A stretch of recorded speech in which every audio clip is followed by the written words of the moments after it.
guys. I had so much fun watching Last Letter. It was so heartwarming and sweet, especially your story.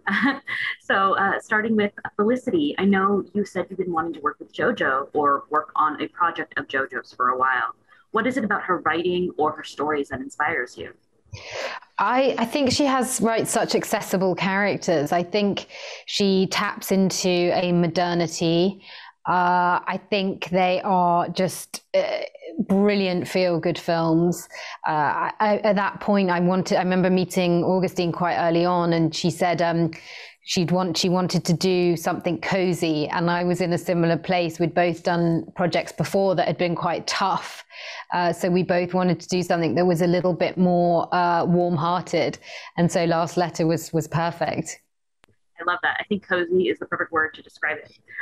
And speaking of cozy, Nabhaan, I think that the moment that we meet Rory, he is just so sweet and soft that I was like, please do not hurt him, Ellie. I'm just so scared.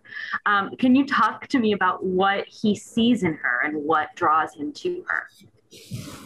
Well, I think Ellie slightly startles Rory at first, and there's something about that is quite when you meet someone and you're moved by them in a way that you don't expect to be, it can be quite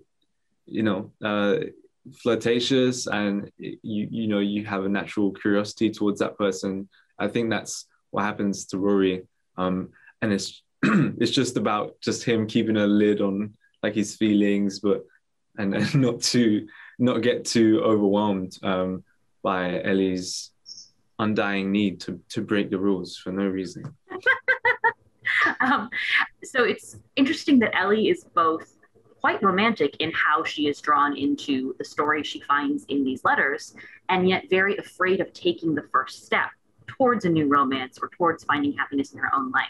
Can you talk about what's holding her back, Felicity?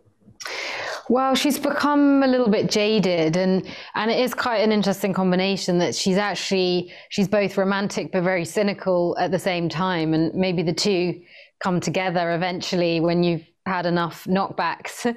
And so I think she's felt like she's had a bit of a rough time romantically. So when she meets Rory, she's doing everything to not connect, even though there is blatantly obviously a connection, she's just pushing it away because that means that she's going to have to be vulnerable. And at this point in her life, that's a bit scary for her.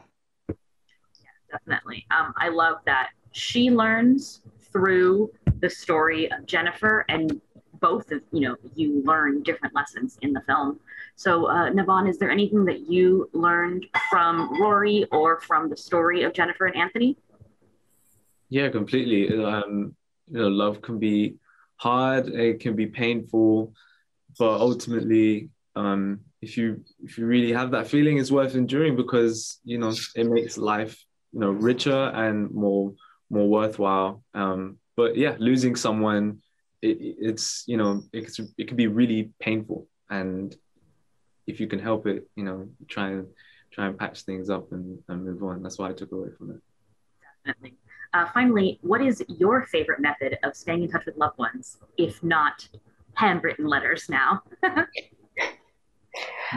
I think you've always got to make the phone call. I think it's so, when you realize that with close friends or family that you've been texting each other for months and you haven't actually spoken on the phone, then it's always good just to pick up the phone and hear their voice. I think that's the next best thing after actually seeing people in person, isn't it?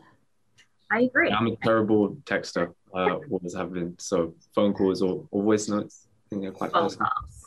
Thank you both so much. I can't wait for everyone to see the film. You guys did a great job. Lovely. Thank you. Thanks so much. Thank you.